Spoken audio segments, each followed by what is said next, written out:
Hello बच्चों, let's read the question. Question is the potential energy curve is not symmetrical about the minimum energy point. Justify.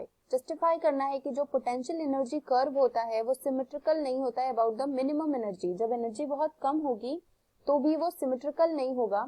Let's see the key concept. So अगर हम graph की बात करें तो potential energy curve हमारा ऐसा show होगा.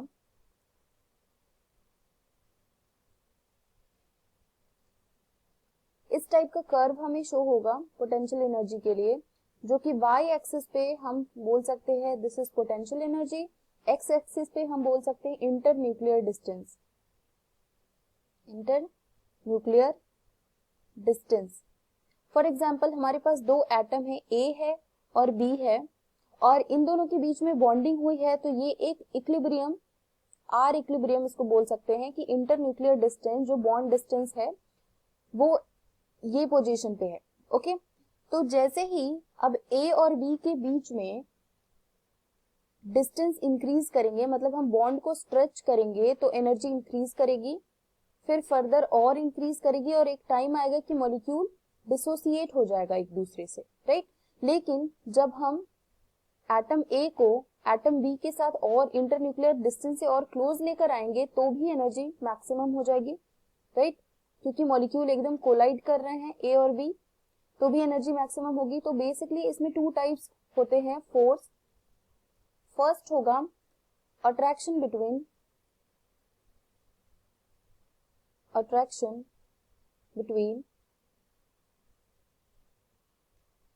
Electrons of one atom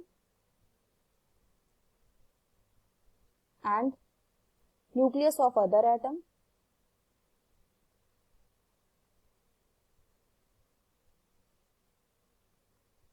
right. और दूसरा होगा repulsion between electrons of both the atom. दोनों एटम के इलेक्ट्रॉन के बीच में रिपल्शन होगा. और तीसरा हो सकता है क्या, रिपल्शन बिटवीन न्यूक्लियस, क्योंकि न्यूक्लियस भी पॉजिटिवली चार्ज होता है, तो nucleus of both the atom. तो बेसिकली तीन टाइप के फोर्स ऑफ अट्रैक्शन या इंटरैक्शन एग्जिस्ट करता है जब मेटल एक दूसरे से अपार्ट होता है या फिर एक दूसरे से कोलाइड करता है, राइट. तो ये होता है पोटेंशियल एनर्जी डायग्राम, और ये है अनसिमेट्रिकल,